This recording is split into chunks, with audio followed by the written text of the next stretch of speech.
Welcome back to Fantasy Football by Committee, powered by Flurry Sports.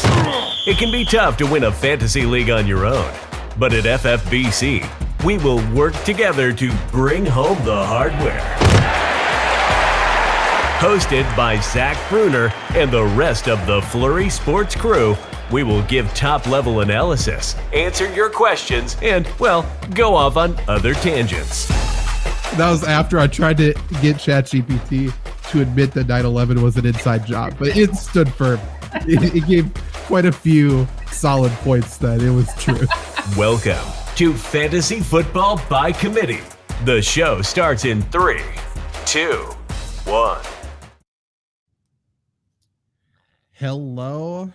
Welcome to Fantasy Football by Committee, the first official episode. For those who have been with us, we've been doing streams for a while now on the Flurry Sports YouTube page, Twitch page, basically all over. So if you're listening to the audio podcast, thank you very, very much. Please rate this 5 stars. Please subscribe. Please share it. Let's try to get a lot of growth within the first couple of weeks. It would help us out a lot in terms of ranking. But if you want to join live, get your questions answered live and everything of that nature, just know that you can join us on the Flurry Sports YouTube channel. Right now, we've been doing basically every Wednesday night. We've been doing some Thursday nights as well. And that's pretty much going to be the same throughout the fantasy football season as well, including other days where we'll have a bunch of stuff. But today, we're talking about boom bust rankings. We're talking about consistency rankings. We're talking about people who you can trust, rather. I am Zach Bruner. Luke Reimer is in the middle. Trevor Land is on the right. And this is just going to be a little piece of our draft kit that is coming out soon on flurrysports.org, as well a free draft kit. So you can't get any better than that. Might as well download it. But on top of it, it's going to be one of the best in the entire industry. These boom bust rankings are the best in the entire industry because of the way we split up the data, because of the specific data we take. We'll get into that in a little bit, but we're excited about these. This is a really good tool, which will eventually be posted on the site as well. But we want you to download that draft kit when the time comes, which we will announce here when the time comes as well. But Luke, Trevor, how are you guys doing? How are we feeling? New podcast, vibes are high. How are we doing tonight? Vibes are high. Vibes are great. Football right around the corner. I say this every time we're on at about this time. You know, I do want football to come. It's just you have to give up the rest of your summer. And I don't love wishing away summer, but if that means football comes, I'm all for it, man. And there's not much better than football than fantasy football, right? So I'm here. We're here. We're ready to help everyone listening. Please give us 5 stars. Please. We're getting to the best time of year, the one where the fantasy football addicts come out of hiding and embrace their addiction again. At least probably 10 mock drafts a day. Everybody knows one of the best parts about fantasy is drafting, learning about drafting, reading about drafting, all that. So starting to get into August, my all of our times with friends will go down the toilet, but we're gonna have a good time here. Always do. That's why we're making friends here, right? We're building a new fantasy football community on top of Fantasy Football by Committee podcast. Go over to Facebook, join the Fantasy Football by Committee Facebook group. A few years ago, 5-6 years ago, the fantasy football community on Twitter was awesome. We continue to talk about the good old days. And now it's just, respond to your first thought of blah, blah, blah. Oh, and all the bullshit little, click-worthy tweets. Like you're just trying to get responses to get your engagements up. It sucks. So we're going to try to rebuild that old community on Facebook. Again, Fantasy Football by Committee Facebook group. There you can post questions. You can respond to people's questions. Do whatever. We're building a community. If you are an up-and-coming fantasy football analyst as well, you want to be, answer people's questions. Build a name for yourself. It is your oyster. The world's your oyster. But today we are getting into our boom, bust, consistency data. This is all data from last year. And if you are listening to the audio podcast, I do suggest going over to YouTube, the Flurry Sports YouTube channel. We'll do our best to explain everything, but the visual element will certainly help you out keeping track of everything and seeing some data that maybe we don't talk about.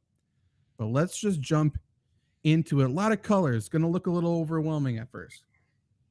So boom, bust, and just consistency. Let's just talk about it. So boom, bust, obviously we talk about players in the past that have been boom, bust. You think of like a Deshaun Jackson, maybe a Vincent Jackson, somebody like that, like people who are great, some people who are super inconsistent. Ted Ginn is another great one.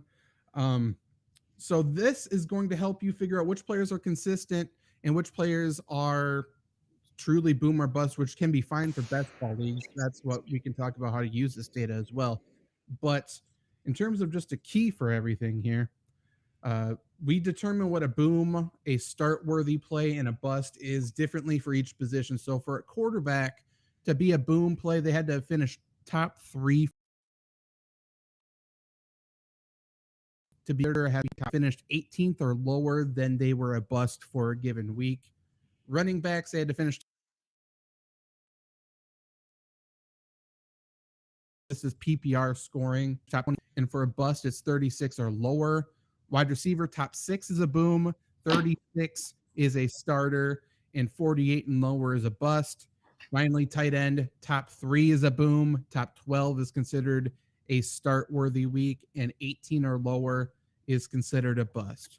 So with that in mind, then, we have the data for the top 50 wide receiver, or top 50 quarterbacks, rather, how they scored last year. And you can just tell just from the visual element for those watching, a lot of green at the top, a lot of red at the bottom, gets sporadic.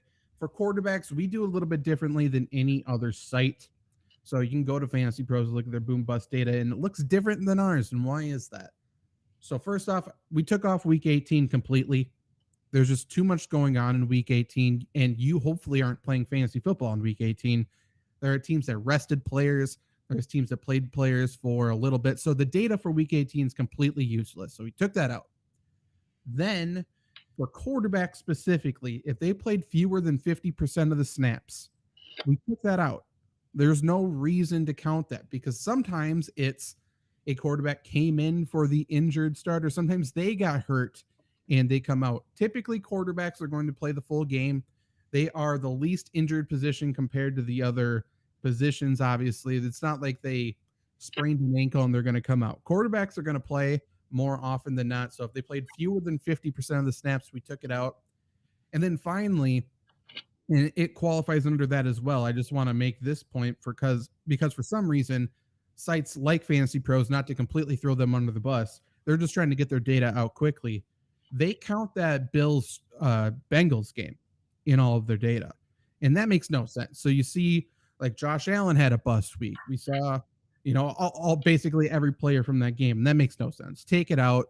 There's no reason to count that data. So for that reason, our boom bust consistency rankings are more accurate than anybody else's. They're more useful than anybody else's. And to nobody's surprise, the most consistent quarterback, most consistent, we can talk about it, but the number 1 scoring quarterback, Patrick Mahomes, last year, he had 0 weeks being a bust. Pretty impressive. Not surprising for anyone who owned him last year. He was considered a start-worthy play 87% of the time, and he was a top 3 player, a boom play 31% of the time. However, if we're just talking about most consistent, you might want to say who has the most start-worthy plays, and that would actually be Josh Allen last year. He was a start-worthy play 93% of the time. He also had that top-end scoring because he was a boom play over half of the time, but he did have 1 week where he was a bust, not counting that Bengals game. So that is something to consider. Maybe his floor is lower than Patrick Mahomes. His ceiling is certainly higher. And then on a week-by-week basis, it does seem like Josh Allen is actually higher than Patrick Mahomes simply because of his legs, most likely. But, it is what it is. And then I'll just talk through the other top 5 guys. But then I know you guys have some specific players to talk about, and we can explore the data a little bit more. Jalen Hurts was another player who was never a bust. He was the most consistent player last year when we did this data. He was a start-worthy play 85% time in 2022. So last year, again, he was a boom, even more than Josh Allen, 57% of the time. So he was the second most consistent player. He never busted. He was a top 3 player more often than anybody else. So I guess my question to you guys then, all 3 of these quarterbacks are great, but just looking at that data, I feel like I would rather have Jalen Hurts over the other 2, just Yeah. because he had more boom weeks, he had no bust weeks, and even though he finished 3rd overall amongst quarterbacks, I think he did miss some weeks, so that's part of the reason why. But like just looking at that data, it kind of shows you he was more valuable than Patrick Mahomes on a week by week basis. Well, it's really interesting too, right? Jalen Hurts had, like you said, no bust weeks. Patrick Mahomes still with no bust weeks, and that's, of course, you're taking Patrick Mahomes probably second, third round. You need that out of your quarterback. But the people that sniped Jalen Hurts, that saw that coming. My applause to you. I would imagine, I would guess it would be hard to replicate this year now that film's out and everything like that. But that's not discounting from how awesome of a football player Jalen Hurts is. Like you said with Josh Allen, I mean the rushing ability helps immensely. It feels like Philadelphia is kind of got that package in where they get down in the red zone and they run that Cam Newton quarterback power play with Jalen Hurts here. So yeah, it's really interesting to see because it felt like all year, Patrick Mahomes is a guy, and then Jalen Hurts is always, he's coming, but he's not there. And like you said, Zach, it seems that the data shows that Jalen Hurts was there. Mm-hmm. Well, for me, I think the data shows that Patrick Mahomes isn't worthy of being drafted where he is. He didn't bust. That's great. He was a starter 87% of the time. That's great. But to draft a quarterback where he's projected to go ADP wise right now, you need him to be a boom a heck of a lot more than 30% of the time. If you're going to draft a quarterback there, because we're talking RB2, wide receiver 2 range. That's a lot of points you're leaving on the table, pushing down the road. So, I'd agree that we're going to probably see some regression with Hurts, but even with that, I think this tells you, Jalen Hurts, Josh Allen, ADP wise, they should be higher on your list than Mahomes. Even Joe Burrow. I mean, I know he busted 2 weeks there. Obviously, he had the week against, Buffalo. That was an outlier, but him there too, 26% bust. That's not too far behind Mahomes, and you're saving yourself a good couple rounds there, at least 4 or 5. Yeah, and then for ADP, they are going basically in that order then. Mahomes, Allen, Hurts, Burrow. The top 3 are going right next to each other. Mahomes is going 19th overall, Josh Allen 24th, and Jalen Hurts 25th. Joe Burrow, to your point, if you prefer him, just looking at the data, I think it's definitely comparable, very close. He's going 37th, so you might be able to wait a round or 2 and get a player that you compare with them pretty favorably. And obviously, you would have 2 other players. It's a better value. So I don't mind that whatsoever. Now let's look into some other players here. Geno, I think this had a year that no one really predicted, even if you thought he was going to be good. No one thought he was going to be QB5. But then looking at the data, what does QB5 mean? It means he was start worthy 62% of the time. He was a bust 19% of the time.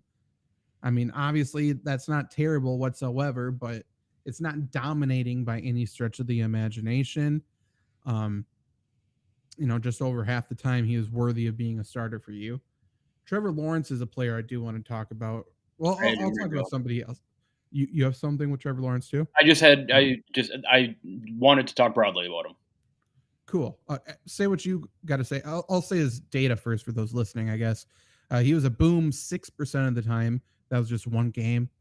He was a starter 62% of the time, and it bust 37% of the time. So over a third of his games, he may have lost your week for you. But what's your thoughts about Trevor Lawrence then? Yeah, it was interesting to see. He's in the red 1, 2, 3, 4, 5, 6 times last year, and Trevor Lawrence has, for better, not necessarily his fault or anything, has been talked about. Being the next great quarterback, being the face of the league in a couple of years. And while I'm not saying that can't be the case. Zach, you're right. He may have lost more weeks than he won, or maybe not contributed more weeks than winning you a week. I don't know. I don't know what you guys think. I would imagine those numbers go up. I mean, another year with Doug Peterson, you Calvin Ridley in the offense here. It kind of, that division is just god awful. It kind of feels like, for the first time in how many years that like, holy shit, Jacksonville is here too. So my take on Trevor Lawrence is I would imagine those numbers go up. I don't think that's anything to worry about or anything to worry people off of, drafting him if you really want him or anything like that. I will say, like, I'm super indifferent on Trevor Lawrence this year. To your point that he should go up another year in the system, you see 3 of his first 5 weeks were in the red there. So 3 of his 6 times were in the first 5 weeks. So maybe adjusting to that new system, who knows? Could have been other players adjusting to the system, not necessarily just him. I will say, though, like, maybe his weapons get better. I think they're relatively the same. Calvin Ridley, I guess, something people say he's the massive upgrade to the team. Personal preference, whatever. I think his offensive line's for sure worse.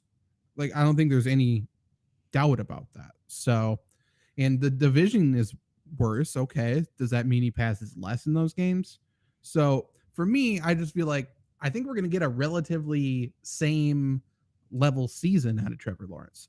Yes, that was QB6, but yes, that was not consistent at all.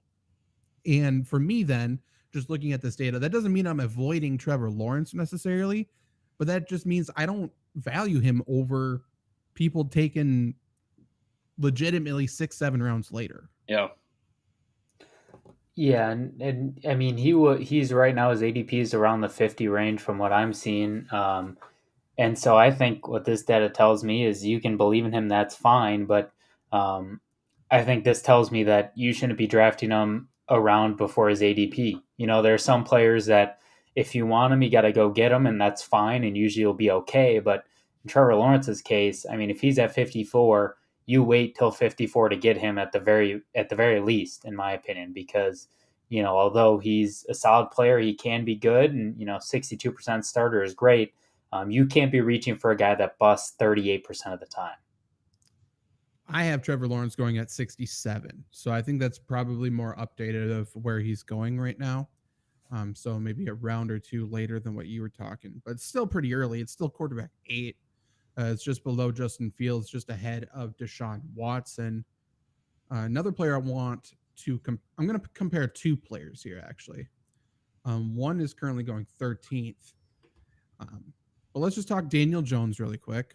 Daniel Jones was a guy I've talked about a lot. I liked him in real life. I liked him in fantasy last year, and it panned out because he was quarterback 9. This year, I don't like him, and it's a lesson that we will preach on this podcast again and again, I'm sure. Value changes. It's determinant on where a guy gets drafted.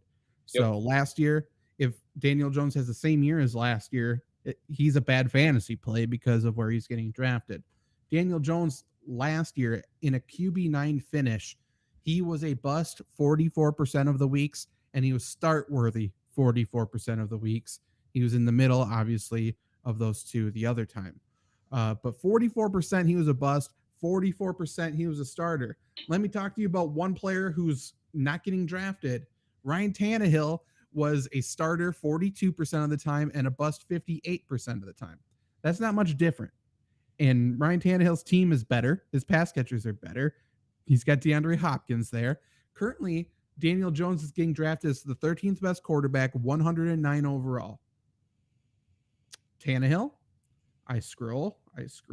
He is going as QB 32. Obviously not drafted. And I don't think there's a massive difference between the 2. So I think that's what this data can help show you. Do I prefer Daniel Jones to Ryan Tannehill? Yes. Of course. Do I think there's much of a difference? Not at all. Like, I think Ryan Tannehill is a great value, and I think Daniel Jones is overvalued. Interesting. Yeah, and there's other examples of it throughout here. Dak Prescott, obviously, he's going a little lower. He was really consistent last year in a terrible fantasy year, a terrible year in real life. He was start worthy 54% of the time. That's not great, but he was a bust 18% of the time. Like, he's going to get his. He's not going to kill you, which And is good. yeah, and just maybe overanalyzing the data here a little bit. The 2 weeks that he was a bust, really were his first 2 games played, first game into the new season, and first game back from an injury. And then Yeah. really he was, he probably was on championship winning teams in fantasy football last year. Yeah, he was on mine. Yeah. Yeah. Sorry, just analyzing all this. It's interesting. No, it's good. I think that's what this whole show is going to end up being. Again, if you're just listening to the audio podcast, I do suggest going to the Flurry Sports YouTube channel. The other quarterback I want to talk about is probably going to surprise you two. It's probably going to surprise anybody who has ever listened to me talk about fantasy. Damn it. Let's talk about Kyler Murray. Damn it. I'm happy. He's the guy I wanted to talk about too. Let's do it. What's that movie? Let's talk about Jeff. Let's talk about Kyler Murray. I don't want to, but I think we're forced to. I'll just say his data, and you can say what you want to say first, Trevor. But obviously he was hurt. He ended up, getting hurt last year, so he didn't play a full season. That's why he finished as quarterback 20. He was a bust 10% of the time. That was one game. And he was a start-worthy play 70% of the time, and he was a boom 10% of the time. And the majority of the time he played last year, he did not have DeAndre Hopkins. Right. So, Trevor, why did you write him down? What do you want to talk about him? I wrote him down because I think he could be this year's Dak Prescott, kind of like we just talked about. He's falling in drafts, and it makes sense because he's going to be injured for a few weeks here. But I mean, if you're looking at the quarterback position, obviously let's cancel out the top four, right? Because if you're looking at Kyler Murray, you're probably not also looking top four. But I'm looking at Kyler Murray when he comes back. I see a very legitimate strategy where you look at a quarterback who maybe has a good schedule or maybe, in these rankings right here is a very good starter. And then you take Kyler Murray at the end of the draft, let him ride your team late season to the playoffs. He doesn't bust for you. He'll be back. You know what you get for him. And for that quarterback that you're going to draft ahead of him, you can probably wait on them too if you're looking for a start guy. You're looking for a guy like, different this year, but, Carson Wentz, 42% starting. You're looking at a guy like Dak Prescott, like we said, 54% starting. You can go two quarterbacks late, and if your second one is Kyler Murray, I mean, you should be good when he comes back. Yeah, I play in a lot of 2 quarterback leagues and super flex leagues. Obviously, we've been drafting a lot of those with Scott Fishbowl, with Warrior Bowl. I just drafted Kyler Murray as my second quarterback in Warrior Bowl. And, for waiting at quarterback and waiting to do it, having him as my second quarterback, I love it.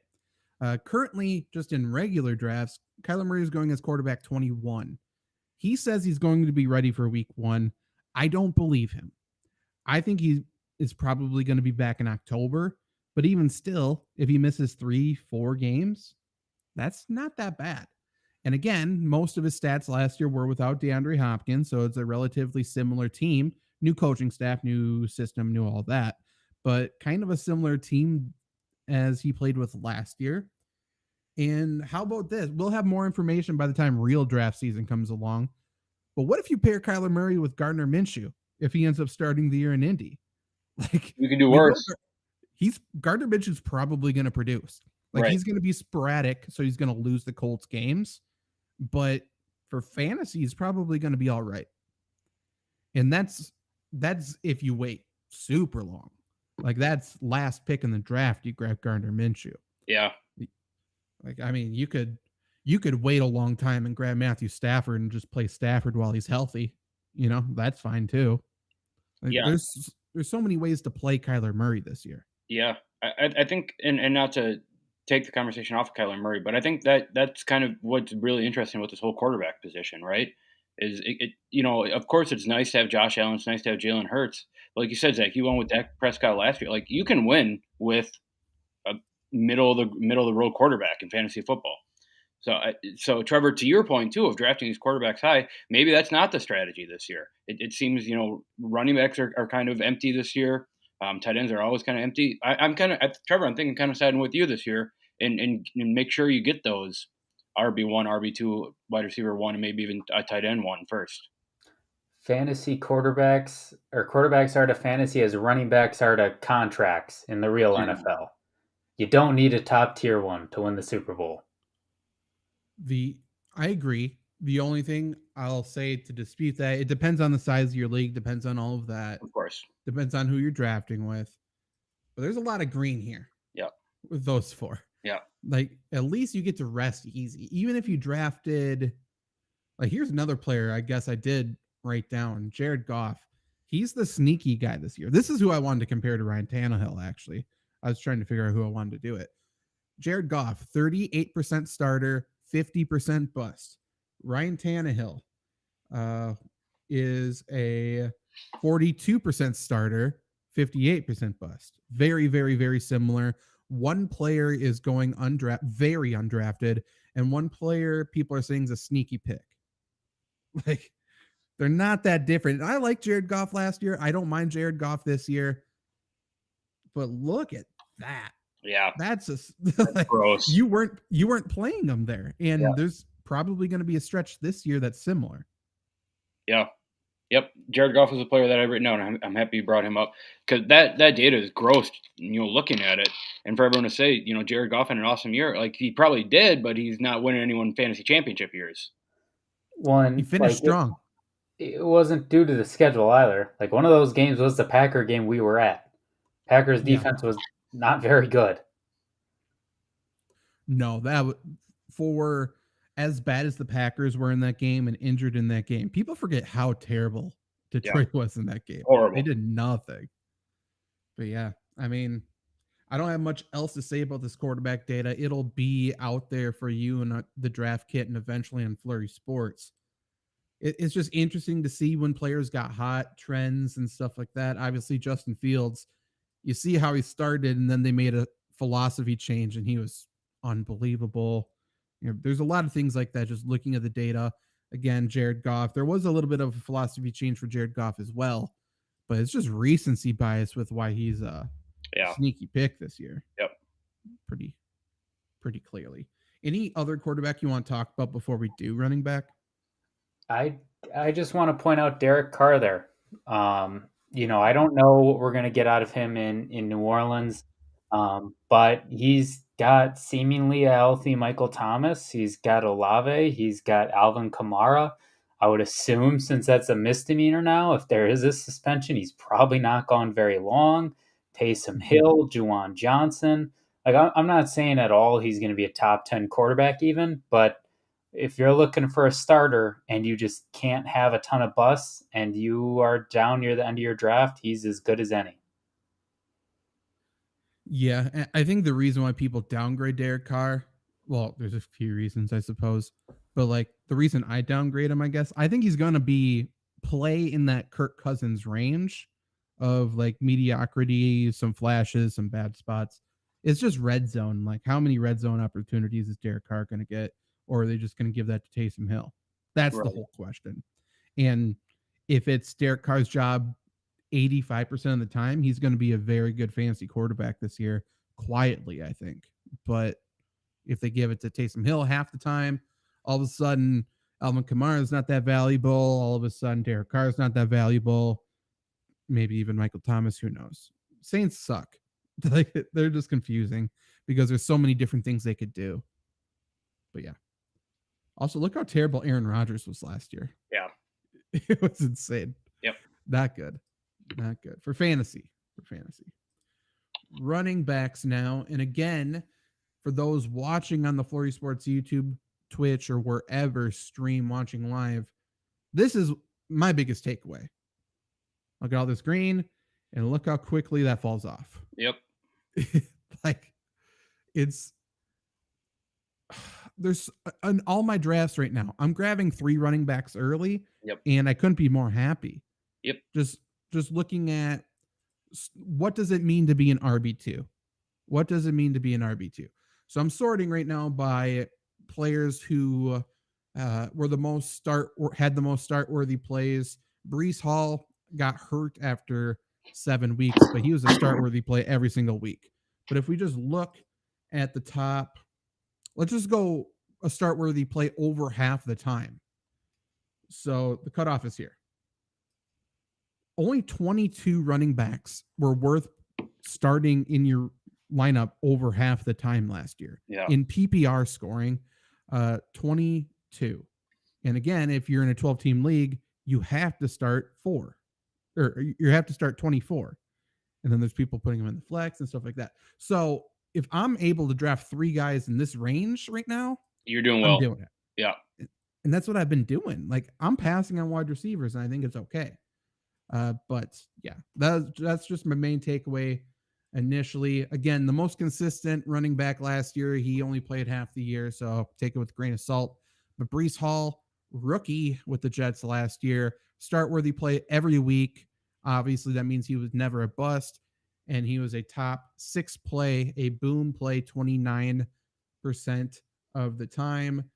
Then let's just do okay, so the number 1 running back in fantasy last year also was never a bust, and that's Austin Eckler. 94% of the time he was a starter, 63% of the time he was a top 6 player. Makes sense why people who owned him last year loved it. I mean, he kept finding the end zone. It was terrific. Christian McCaffrey is not far off.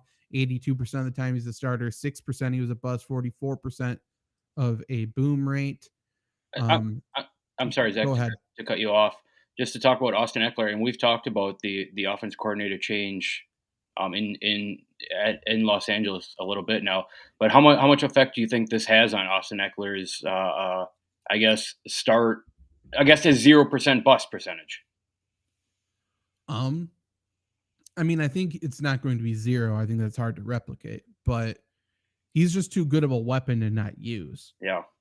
Like, they have to figure out ways to get him the ball. I think he gets hurt slightly just because I think they're going to find ways to get the wide receivers more involved. Also, the wide receivers, knock on wood, are going to be more healthy than they were last year. Right. You can't expect Keenan Allen to miss all those games. You can't expect Mike Williams and him to both be out at the same time, yada, yada, yada.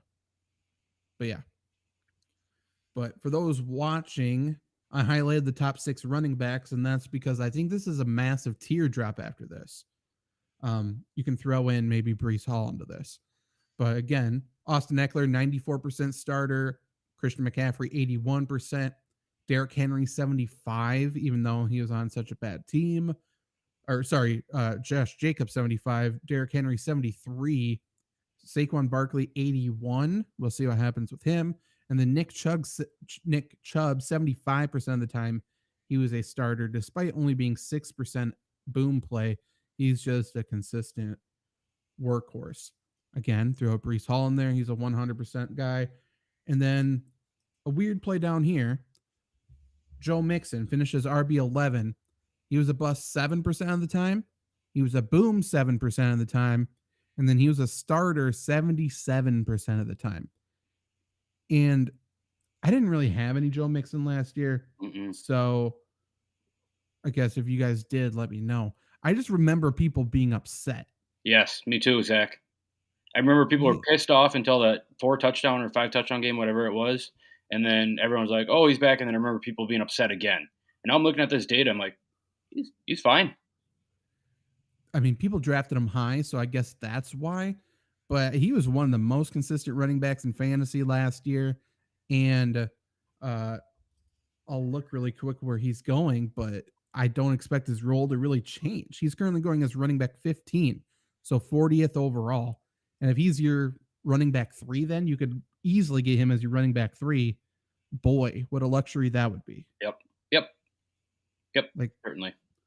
Yeah, that's the kind of thing I'm looking at here. But then, again, if we're talking about how to utilize this data and apply it to real life or apply it to fantasy, I guess, whatever you want to consider it, Joe Mixon's not a guy I want for best ball leagues. Right. At all. Unless he's, again, a super depth guy. But for best ball leagues, for those who don't know, you can play it on Underdog, promo code Flurry, I believe, or DraftKings, all over the place. Best ball is you draft a lineup before the season begins, and only the best scores every single week are counted. You draft, you set it, you forget it. So if your player scores 0, they're just not going to be counted. So for that reason, you're looking at this boom tab quite a bit because you're just looking for the highest scoring people. You're just trying to draft the highest scoring people every single week. And if you had Austin Eckler and Josh Jacobs on your team last year, you probably had a lot of boom weeks. But for people like Joe Mixon, a lot of his scores probably weren't counted, even though he was an unbelievably consistent player for you. He just never peaked. You're looking for the players who can peak in best ball. So that's just one way to apply this data. But again, in season-long leagues, Joe Mixon, highly valuable RB2. And this year, he can be highly valuable RB2 or flex for you. And kind of going back to your point about the running backs being key, and this is just a home league, but in a home PPR league, my dad has always been the worst fantasy player. He started listening to our podcast last year. He won the league this year. Was his roster great? Not at all. But he had Nick Chubb. We saw him near the top. He had Christian McCaffrey, who he traded for Dalvin Cook in pieces. But again, also both those guys near the top. Mm-hmm. And his flex was Terry McLaurin. His bench included DJ Chark and Alan Lazard. Very rarely are you going to win a league with elite wide receiver group. Very rarely are they going to take you there. Running backs are, because to your point, there are 23 guys you can count on week to week across the entire NFL and your entire league. If you can get 2, you got a great chance. If you can get 3, you are probably going to be in the championship without much else help. It's just hard to find consistency at the running back position off waivers. That's just the whole thing. And some people like Luke found Jerick McKinnon last year. And I mean, we can find wherever Jerick McKinnon is on here. But we can see a lot of green in the final few weeks, I'm sure. Bastard. Hell yeah. I don't know where he is. There he is right here. Yeah. Jerick McKinnon, nothing. And then Luke picked him up around right there, I think. I picked, probably week 12-ish, week 13. Yeah, there you go. So a lot of people rode him to a fantasy championship. And I'm sure, I assume, you questioned starting him every single week. Every single week, I did not feel comfortable. Of course, yeah. Yeah. I tweeted out before this, I had 2 running backs disguised. Which one would you guys want? And I'll ask you. Oh, yeah, I saw that. So running back A, boom percentage of 19, starter 69, and a bust of 31. Or running back B is a boom of 20, starter of 67, bust of 7. So slightly lower starter, way lower bust percentage of the second guy. Which guy are you wanting? I want B. I agree. Trevor? Sure, I'll take it. I'll take B. I want Iguodala. Or sorry. So, but now then, who are those 2 players? Player A, the player you guys didn't choose, is Ramondre Stevenson. Interesting. Finished as running back 8. Not very consistent last year. 31% of the time he was a bust for you, despite being running back 8. And then the other guy, Leonard Fournette, who's probably about to be his teammate. Hell yeah. Hooray. Leonard Fournette, everyone's saying, didn't really have that great of a year, even though he did finish as running back 12. He was a bust 1 time last year. Yeah. And he was worthy of being a starter 2/3 of the time. He finished as running back 12. I say all of this to say, if the Patriots pick him up, it's not to necessarily just dispel Ramondre Stevenson whenever he needs a drink of water. If they pick up Leonard Fournette, he's going to play a larger role than Damian Harris played last year. Have fun. Like, that's just what's going to be, assuming he's in shape, which is a big assumption. But yeah, have fun. Leonard Fournette's always been a Patriot. I agree. He feels like it. He feels like, I don't know, is he like a Lawrence Maroney? Well, I was thinking he's kind of like a LeGarrette Blount. Well, I was thinking too, like a little Ben Jarvis, Green Ellis in there too. True. All of them. The law firm. You remember Stephen Ridley? I do. I heard his name the other day. I'm like, yeah, he was good. For a hot second, he sure was. There's few. The other thing about like Stevenson too is, like, don't get me wrong, he had a good season. A lot of the reason people are so high on him is because he was virtually a no-name going into last year. Like, you were waiting to take him. Now we've bumped him up to be a RB1, RB2, depending on who you talk about. He's an RB2, but some people are propping him up to be an RB1, and that's just going to lead to disappointment. I don't know if he was a no-name last year. He was a player last year that everyone was saying is the trendy pick because he's going to explode and be unbelievable. And we were the ones saying, I think Damian Harris is pretty good, and he's going to get all the goal line touches if he's healthy. And when he was healthy, he did. He just wasn't very healthy last year, unfortunately. But, I mean, Patriots like to use that committee right now. So if they bring in Leonard Fournette, maybe he's the pass-catching guy because he showed he can kind of do that in Tampa. And he's probably going to see at least half of the red zone stuff. Which, if he gets picked up, I mean, they're both kind of low in RB2s. Yep. That was my thought. And there's people who have already drafted are like, yes, I got Ramondre Stevenson. I'm good to go. And then there's people who draft Leonard Fournette in the very final round, and they're going to have a very similar player probably. Yep. And there are people that drafted Stevenson and Pollard and are, crying about how good they are. And, well, maybe not. Yeah. I understand why some people like to wait until the final week of the preseason because of stuff like this. I do enjoy drafting early. I like the risk. I like the analysis. I like the chaos. Same here. Any other running back you guys want to point out? Well, I feel like kind of a trendy pick, and maybe Zach, you tweeted about it. Was Isaiah Pacheco this year? Yeah, and he would just like 6 weeks in the red, 5 in a row, or 6 in a row, 7 weeks in the red. Mm-hmm. It feels like his backfield, right? But that's what it felt like last year too. Well, I mean, I've been saying it the whole time too this offseason. I don't think he plays week 1.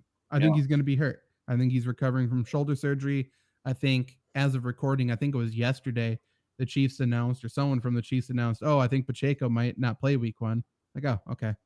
Welcome to the show, everybody. Mm-hmm. Like that's what this is going to be. Yeah, don't draft Isaiah Pacheco right now. 1, he might not start the year. 2, we don't know what he's going to be once he gets in there.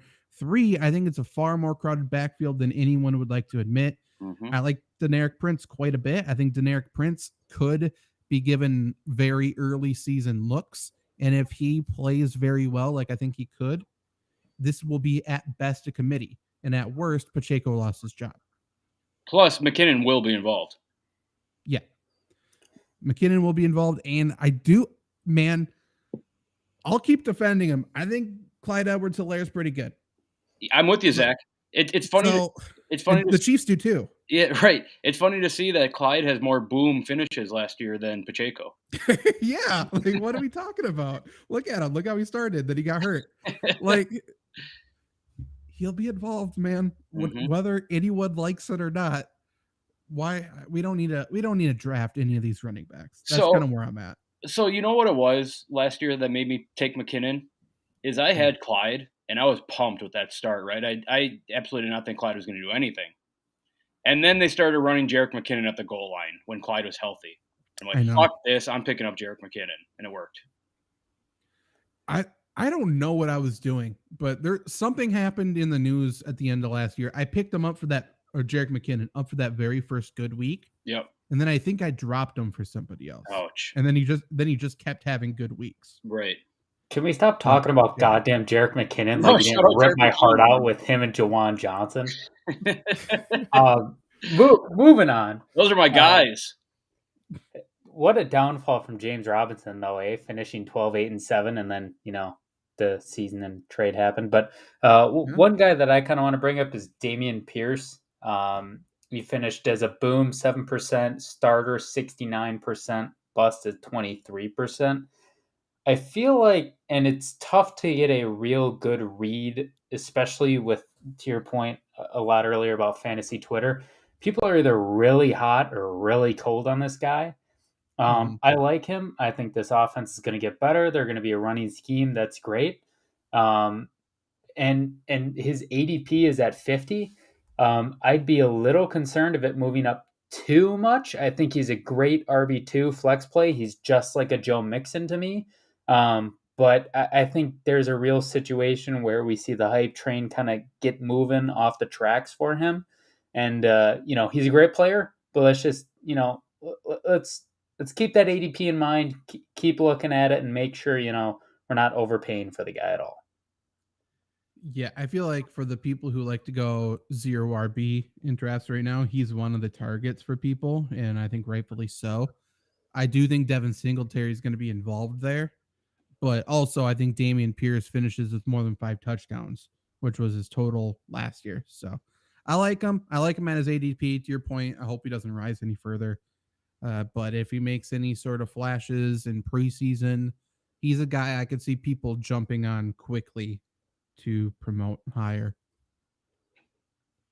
Anybody else before we move to wide receivers? Man, Latavius Murray is pissing me off with that line there. No, Yeah, no it's boom, 41% start, 8% bust.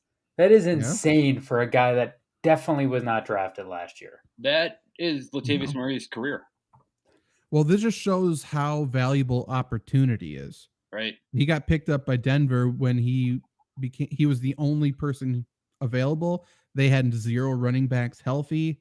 Like he came in, was given all the touches, and this is what it is. He's not a talented running back, but this is what opportunity is. Boom. So look for places with opportunity. In other words, Shout out Cordero Patterson. hell yeah, he's gonna be. People aren't drafting him. He's gonna be used more as a wide receiver this year. Draft him late. He's gonna be good because he's going to score touchdowns. He's gonna have a multi-touchdown week. I guarantee it. Okay, wide receivers. Obviously, again, look at all the green. Look how quickly that turns to red. What is a wide receiver 3? I don't know. Technically, I guess it might be Juju Smith-Schuster. And if you played Juju Smith-Schuster on your team last year, you hated every second of it. Probably same Drake London. Terrible. But we'll start here. Obviously, there's a big few players at the wide receiver position. Justin Jefferson kind of rules them all. He was a starter 75% of the time last year, a boom play 56% of the time. He was a bust 18% of the time, which was more often than I thought. That's 3 weeks, so it's not a ton, but more often than I remembered. One player who was really impressive, and I guess I'll ask you guys which player you would prefer then. Tyreek Hill was a starter 94% of the time, a boom 37% of the time, and he was a bust just 1 week last year despite Miami starting Skylar Thompson, starting Teddy Bridgewater, starting concussed Tua. So just looking at these two and looking at the players, I guess, would you rather have a player who busts less often but is more consistent?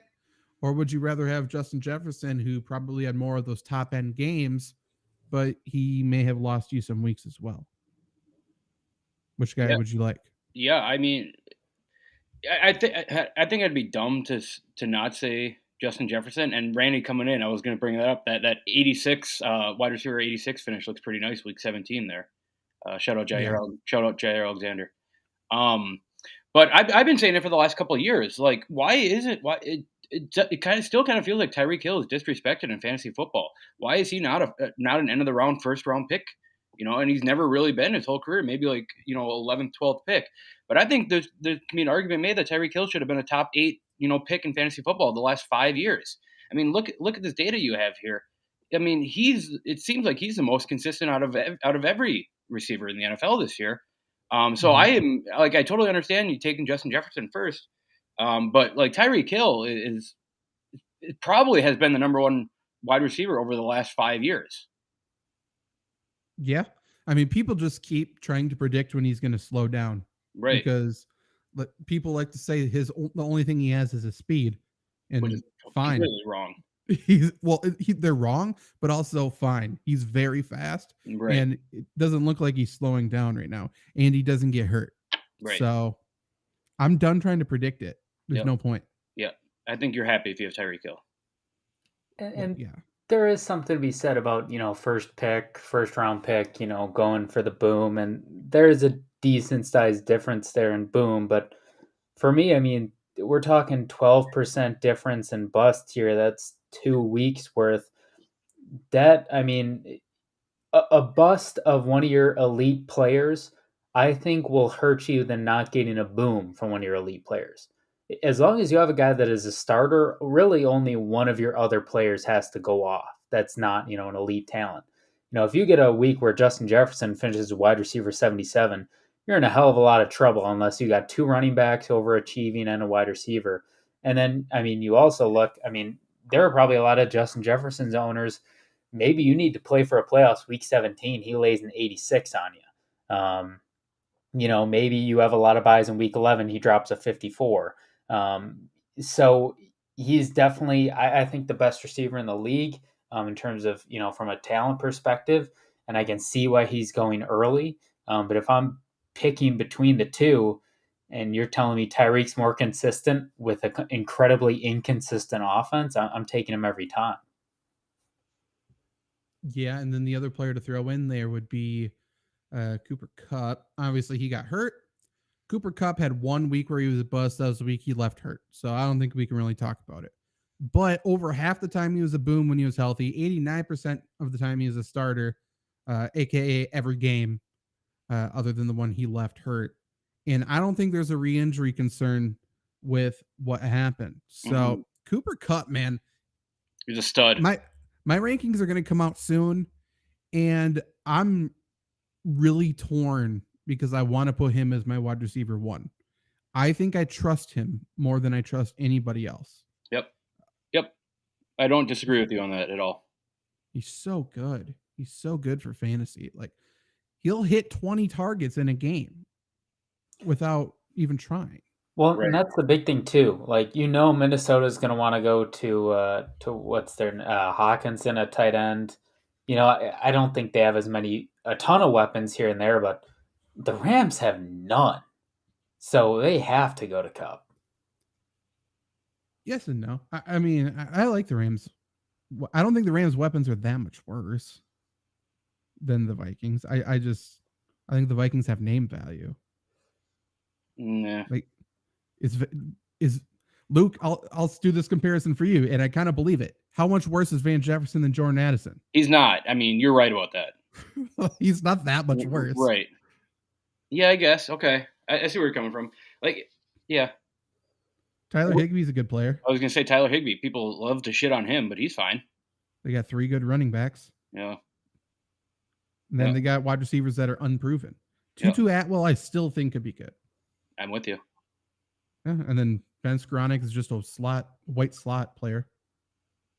Like, he is fine. They got to get rid of him. I agree. I mean, bring Allen Robinson back. I still think it could work. Mm-hmm. Okay. Bring Tavon back. No. That's my cutoff.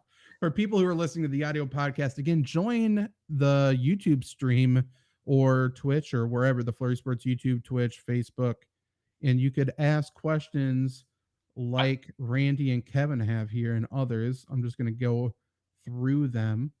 Kevin has a complicated question for us for a keeper redraft league. You get to keep 2 players and they stay in the round where they were drafted. So I'm going to put this up on the screen just so you guys can look at it as well. So round 1 would be DeAndre Swift. Round 2, CeeDee Lamb. Round 3, Mike Williams. 4, ETN. 5, Adam Thielen, not him. 6, Jamar Chase. 7, Kyler Murray. 8, AJ Dillon. 9, Brandon Ayuk. 10, Nyheim Hines. 11, Alberto. 12, Tyler Boyd. 13, Cole Kmet. Ooh, that was tough for me. And then 14, Jared Cook. For whatever reason, I like Jared Cook. He's not on a team, so you're not keeping him. But I have a question before we proceed. So, like, if he were to keep ETN, he doesn't get his 3rd round pick, or doesn't get his 4th round pick? 4th. Okay, gotcha. Is what it sounds like. Andy has a top 6 pick. Doesn't know which one until draft day, if that factors in. Jamar Chase, obviously in the 6th. Yeah, that's an obvious one. Yep. Okay. I don't hate ETN. Keeping ETN. I think it would be Jamar Chase and ETN for me. given the lack of depth at running back. If all you lose is a second round pick for CeeDee Lamb, that's totally understandable too, because I don't know how many more second rounders you'd rather have instead of CeeDee Lamb. I agree. I just think other people are probably keeping running backs, so you can't afford to give up all of them. Yep. I'm with that. ETN and Chase. Yeah, I think the only one that I'm considering might sound a little weird, but Boyd at 13, just because, I mean, depending on the size of the league, you're probably going to have scraps in the 13th round, but I mean, I don't think you're keeping him over Chase or ETN by any stretch of the imagination. This is our first disclaimer of the Fantasy Football by Committee podcast. Trevor loves Tyler Boyd despite him not being a good fantasy football wide receiver. Hey, I don't top 30 every year, man. Yeah, 30th every year. Where is starter stats? Show me his starter stats. Probably shouldn't have asked for that, but I'll ask anyways. This is a good segue. Yeah. Let's look at his boob bust. Jesus Christ, where is he? Tyler Boyd, 40 wide receiver 40, that 30. Bust 46, starter 26, and that could be if he was a starter. It could be Jamar Chase is out. This is what Tyler Boyd's going to get no matter what. This is Tyler Boyd. It just took him a little while to ramp up, and he was like 14th round, man. All right, that could be worse. Take away that wide receiver 2 finish. No, I can't imagine where he finishes. I can't imagine. Okay. Jamar Chase data is interesting. Sure. Let's do that, and then we'll talk about Randy's question about Mike Evans then after. Jamar Chase, wide receiver 11, because he missed weeks, obviously. Never a bust, but he was a starter 82% of the time. A boom play, which means top 6 PPR wide receiver 36% of the time. Currently being drafted as wide receiver 2. Again, I'd certainly have Cooper Kupp ahead of him. Yeah. But what do you guys think of his data? You said it's interesting. Yeah. Why? The interesting thing is, he wasn't a bust at all last year, considering how many, everyone talks about Cincinnati as the best skill players in the NFL.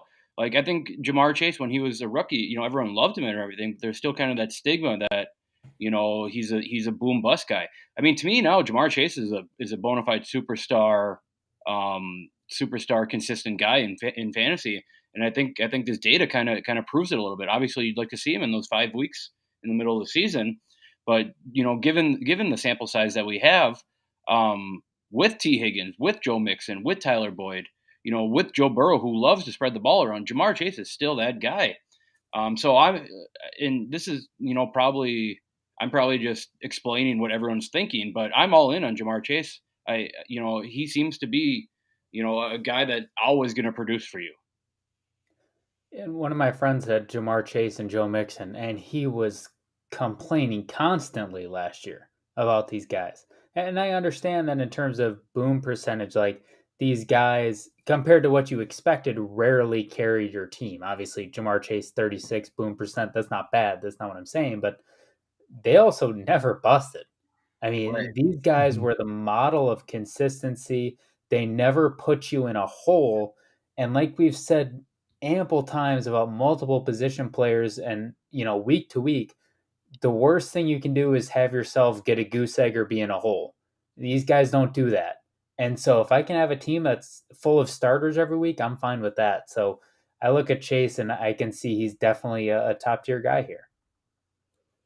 I agree, but moving to a different, you said one of the best skill position groups in the NFL. So here's T. Higgins during the stretch.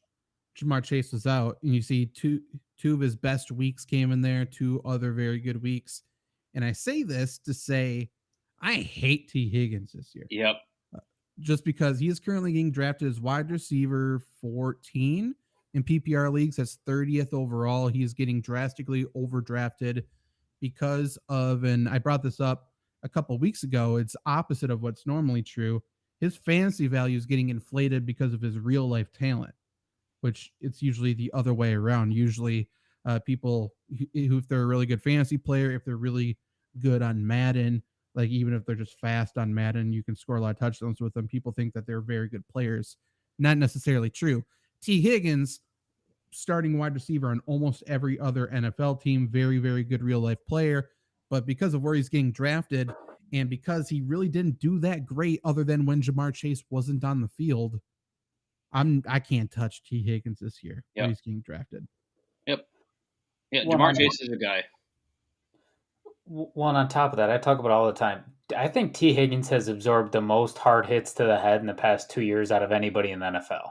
Like, I know that doesn't mean he's not on the field. Clearly, he played a lot of games, but like that adds up, and there's certainly something to be said about it, in my opinion. He also killed DeMar Hamlin.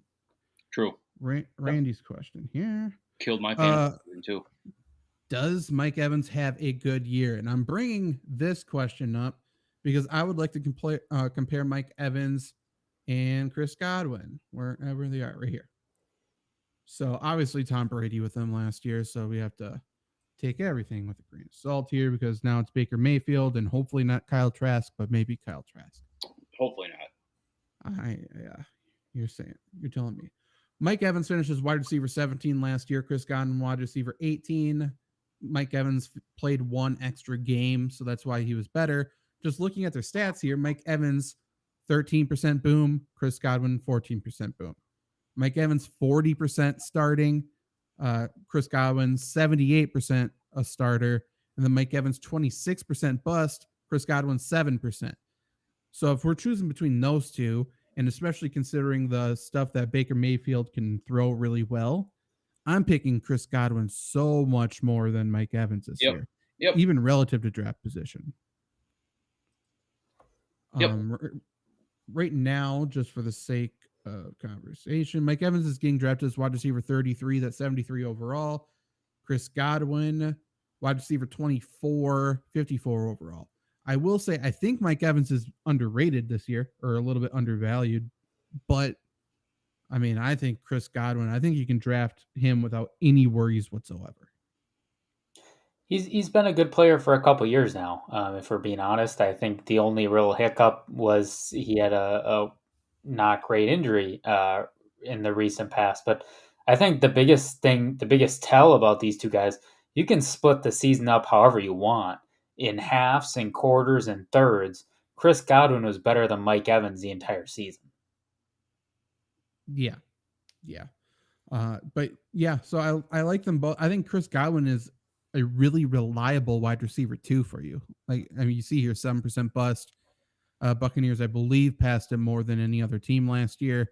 I think this year they're probably going to do a similar thing. I think they're going to be passing a ton, especially given their running back, Rashad White. So I think they're going to pass a lot. I think Chris Godwin's going to soak up a ton of targets. And I think Mike Evans is probably going to get his as well. So like them both, like Chris Godwin more. Fourth. Were we wrong about a round with Kevin's question, maybe? I don't know. ETN was in the fourth. Oh, I'm fine with that. It doesn't matter. Okay. Anything else with wide receivers here? Any players we specifically want to talk about? I don't think so. I mean, go ahead, Trevor. I have one guy, and I think he's at the very end of draft boards. He's definitely not a guy you're thinking of for very long. But I want to bring up Jahan Dotson. He was a boom 0% of the time, starter 54% of the time, bust 36% of the time. That was a horrible offense. They have Bieniemy coming in. I still don't know how good they will be.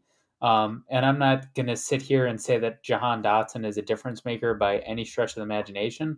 But I am going to point out that, I mean, if he's a stash on the deepest part of your bench, the last guy on your roster, or, a waiver wire pickup, he was a starter 54% of the time for where he is, for how he is valued. I mean, you look at the guys around him in terms of the finishes, MVS, Gage, McKenzie, all those guys.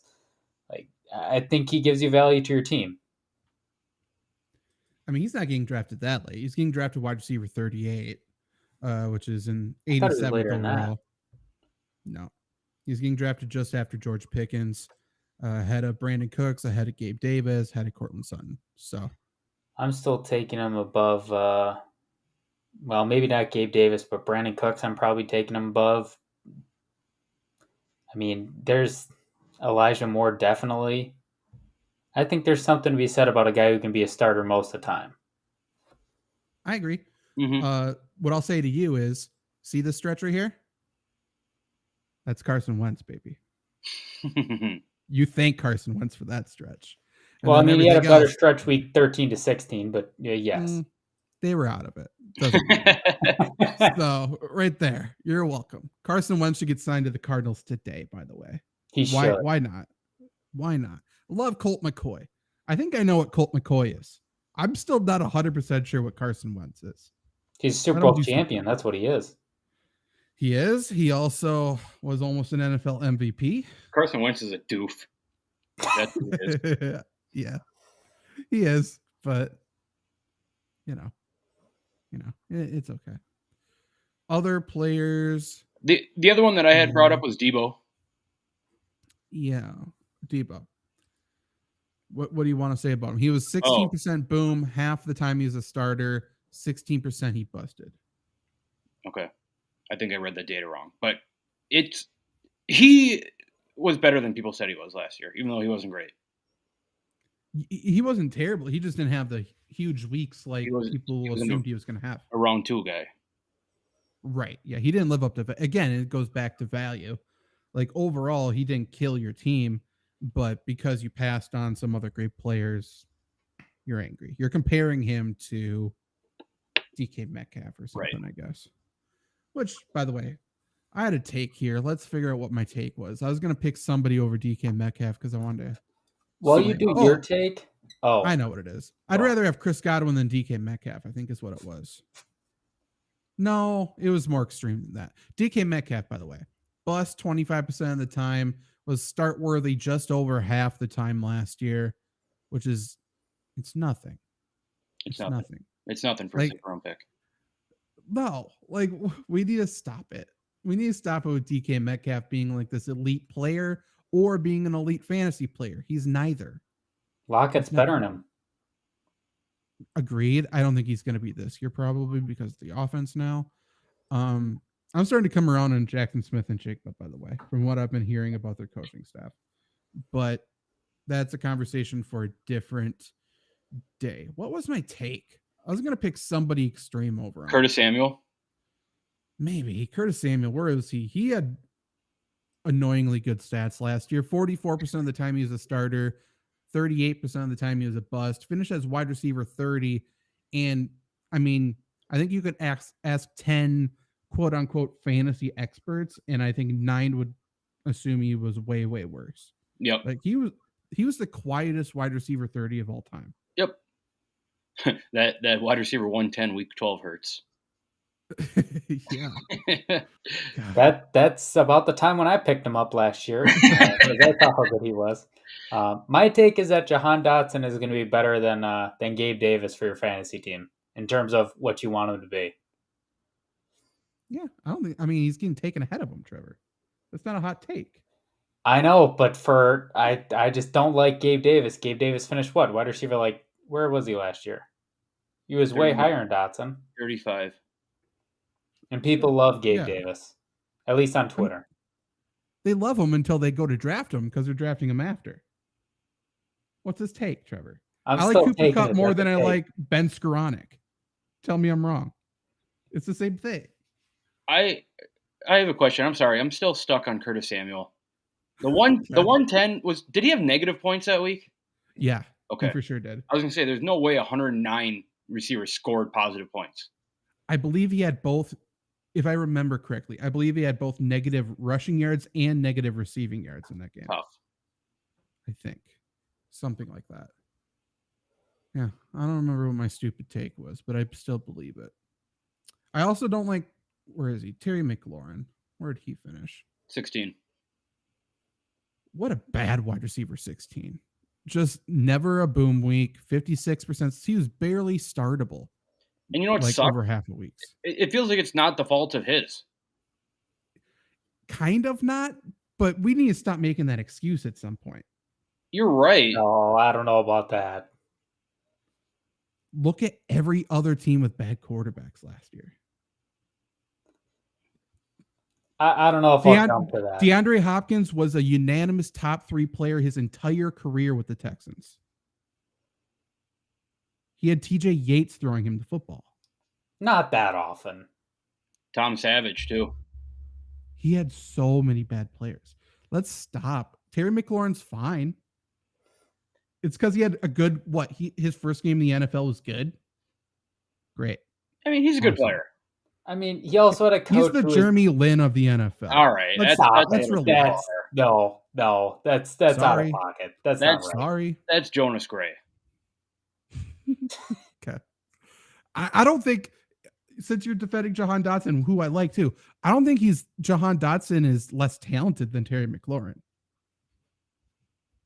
Just like as a player, I don't think I'm not saying he's more talented. I don't think that's an interesting conversation. Scary Terry is fine at football. Yeah. He's a very solid wide receiver 2 on a lot of NFL teams. That's it. Great. Have fun. Maybe Sam Howell will make him into a superstar. This is too much Washington talk. Not maybe. I agree. Not maybe. Certainly. Not maybe. Okay, let's talk about tight ends since that's super fun. God, this is ugly. It's like a lot of red. But it's like one just stands out.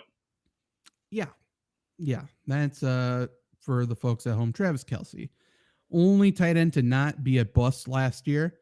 Not surprisingly, again, outside the top 18 is a bust. He was a starter 87.5% of the time, a boom 50% of the time. That means he was top 3 at the position half of weeks last year, which is insane. And that's why you can justify taking Travis Kelce at number 1 overall, especially because the number 2 tight end was 100 points behind him. Kelce had 8 top 3 finishes last year. Yeah, it's insane. It's stupid. He's stupid. Too good. 8 and 11 top 5. Sorry. I know. After him, TJ Hawkinson was also very good last year. 18% of the time he was a bust. 62% of the time he was a starter. 12% of the time he was a boom. He played on 2 different teams as well. And then I think there's a tier break. George Kittle was a starter half of the time. Mark Andrews was a starter 60% of the time. Obviously, he had to deal with not Lamar Jackson throwing the ball at times as well. Evan Engram was a starter half the time. I'll also say Engram was a bust 44% of the time. Andrews was a bust 40% of the time. Kittle was a bust a third of the time. I mean, you can see it. Pat Freiermuth was the least interesting top 10 wide receiver or tight end last year. He was a starter 60% of the time, was never a boom, and he was a bust a third of the time. Tight end sucks. If you don't get one of these 3, maybe 4, I'll consider Mark Andrews. You guys can talk Mark Andrews into being a top tier guy, I guess. After this, I think it's whatever. Like the player, I'll do this. So let's sort by starter. This is the interesting conversation for me. Again, Travis Kelce, most consistent tight end last year. Zach Ertz, the second most consistent tight end last year. Yep. He was a starter 70% of the time. Boom, 10%, bust, 20%. One of those busts was the week he got hurt. And obviously he only played 10 games last year for the Cardinals. But I bring this up to say he's coming back from injury. He's not getting drafted. And I think he has to be a big part of this offense. And I think he can still play football. So if you're spending a non-real draft pick on him, essentially, like there's very few high upside tight end picks. And I think Zach Ertz is one of them. He was one of the guys I highlighted. I felt like Ertz last year, really for the past couple of years, he's a guy where if you have him on your team, you know how good he is. If you don't, since nobody really pays attention to tight ends outside of the big name ones, you don't really understand. He was as consistent as literally any. And I mean, you can see the draft position difference between them. I mean, we talked earlier about, Kyler Murray, how he could go off near the end of the season. Zach Ertz, he won't go off for you, right? He's not going to boom very much for you, but that tight end position, with it being such a bear, you need a starter. He's up there just as much as anybody else with the greats. So he's a great value pick. Currently getting drafted as the 29th tight end, which is not getting drafted, really. But yeah, I like him a lot. Another tight end who is getting drafted lower than he probably should be. which I like, is Dallas Goedert. He might be my favorite tight end pick this year, just relative draft position. He was a starter 63% of the time last year, a bust 18% of the time, boom 9% of the time. Obviously, one of the busts, he got hurt. He's just a really consistent player. I think his role is locked in on this offense. I don't think there's really competition for targets because of that role. And I love Dallas Goedert. He's currently getting drafted as the 6th tight end, which is 75th overall. And I think that's very doable as a tight end position. If you're not getting Travis Kelce, I think I'm waiting till there. Yep. 100% agree. That's what I've been seeing in all of my mock drafts that I've been doing. Either ending up, probably with Dallas Goedert. It feels like the safe tight end to take.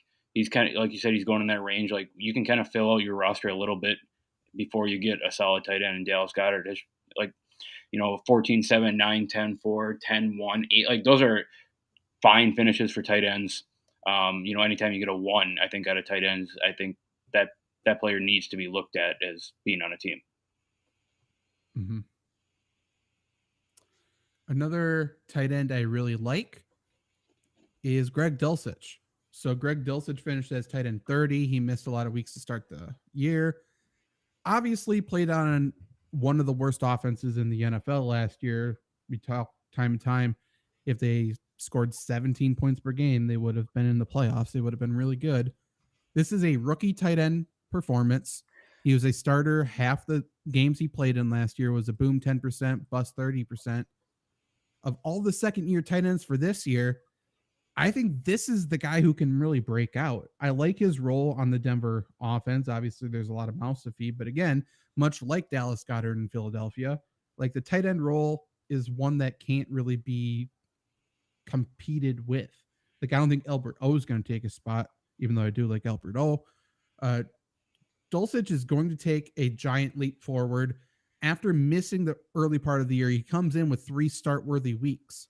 He's going to develop really, really, really well. So when people are looking for that breakout player, they keep going for Chig Okonkwo down here. And I think Chig is fine. I like him as a player. I just don't know what he can really do. So Chig Okonkwo down here, people are saying he is the second-year breakout.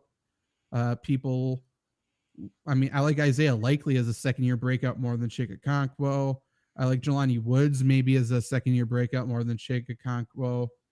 But Greg Dulcich, for me, is one of my favorite value picks at the tight end position, and I think he's my breakout candidate at the tight end position. Interesting. I like that. He's currently getting drafted. I should look. Tight end 17. So 153 overall. That's after Tyler Higbee, Dalton Kincaid, Chig Okonkwo, Dawson Knox. There is zero reason to take Dawson Knox. I was going to say that. Do not be the guy to take Dawson Knox this year. Let's look at this. Dawson Knox finishes tight end 13 last year. He was a bust in half of games, a starter in 43% of games. Now, a bust more than he was a starter. Bust in half of games. If Dalton Kincaid gets hurt, this is what you get out of Knox. If Kincaid gets hurt, Knox becomes inconsistent. Yep. That's his peak. Like, there's no reason to take him. And he's currently going as tight end 13. It makes 0 sense. Just stop. It's so confusing. Don't be a Dawson Knox truther. I'm trying to figure out a number where I'm not embellishing. I think there's at least 30 tight ends I want more than Dalton Knox. He's not even a best ball guy. No. He's nothing for fantasy. Yeah, exactly. He's nothing. It's so weird. Mm-hmm. And maybe I'm wrong. Maybe they play Kincaid solely at slot, but again, that's still probably a mouth to feed ahead of Knox. Yeah, even that. I mean, they've had awesome slot players in the past, and Knox still doesn't do anything. Yeah, I mean, there's no world where he's a better fantasy player this year than he was last year, and last year he was bad. Right. I'm with you. It's It's just frustrating. I don't get it. I feel like not every fantasy player listens to our show, and I think the only way to combat that is to share the podcast. I'm not really sure. I Like think and you guys should subscribe. do that. Like and Yeah, subscribe. exactly. Yeah. Where else will you get questions like from Randy right now? Favorite bread? Favorite bread. Well, it Cinnamon depends. What are rolls. we Does using the that bread count? for? Sandwich I or? like white bread. That's very plain. I don't like that. I'm not a big. I don't love bread though. Banana bread. Pumpkin bread. Like if we're talking about sandwiches, you know, I love like cornbread a too. parm garlic herb or whatever. Cornbread's Like number one. ciabatta rolls are pretty nice. Does that count as bread? Yeah. Sure. I like I think hot dog buns. Really? Do you like it because of the hot dog in it or because of the bun? A little bit of this, a little bit of that. Oh, you know what? No, I have my answer. I like croissants. Croissants Oh, might be it.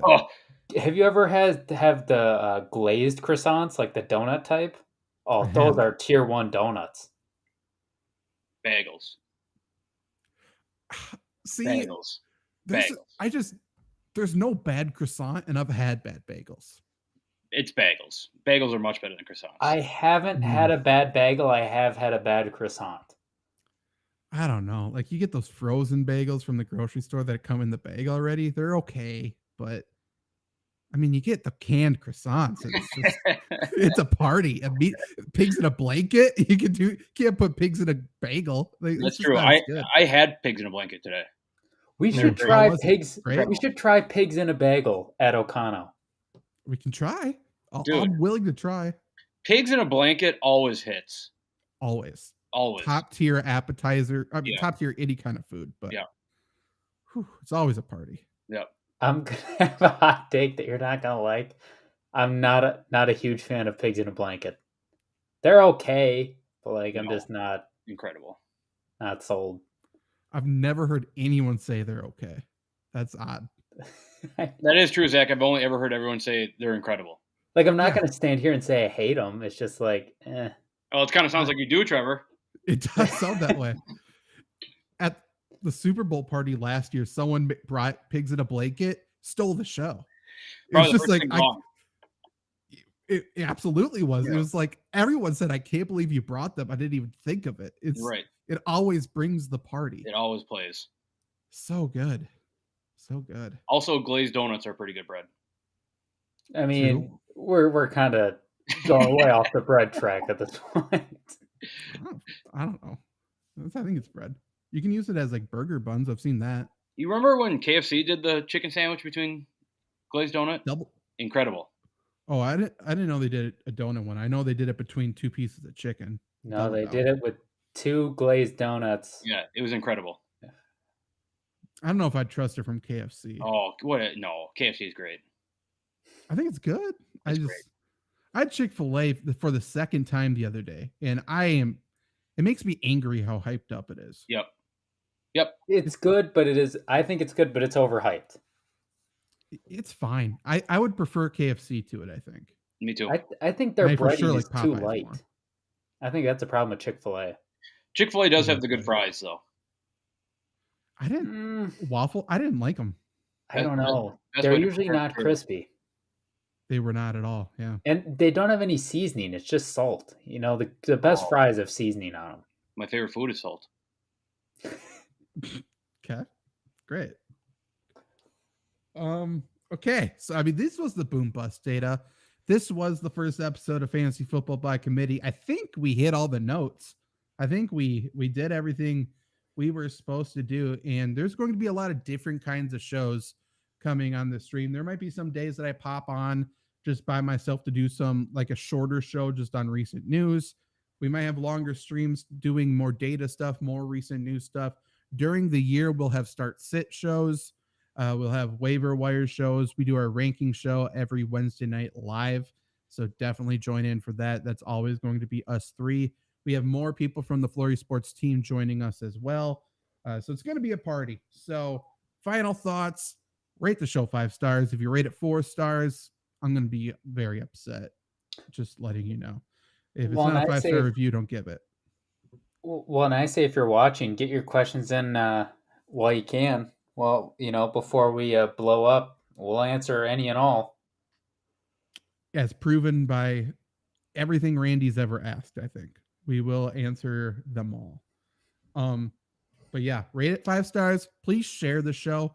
And if you are on one podcast network, by the way, rate us 5 stars on Spotify. Go to Apple Podcasts, rate us 5 stars there. We're there as well. We're about to be on Google Podcasts. I don't know if anyone listens to podcasts there, but if you have some spare time out of your day, try to download it and see what's up over there. We are on Audible. I don't know if you can rate us 5 stars there. Do that as well. No. Make sure you rate us there? 5 stars on Audible. If you can't do it, figure it out. I mean, you heard Luke. Luke's angry. Mm-hmm. He's seething. Subscribe to the YouTube channel and see how angry Luke is right now. And then the second most important thing after sharing and rating, please join the Facebook group, Fantasy Football by Committee. We are going to be doing a lot of Facebook exclusive content over there. We are building the community. You can ask questions. You can share your team. You can rate others' teams. You can answer questions. All of the above, you can do that there. So we will be back probably next week at this point. But once we hit August, we're going to be cruising. We're going to be going. Everything is going to be firing on all cylinders. So stay tuned for that. We'll see you next time. Bye. Bye.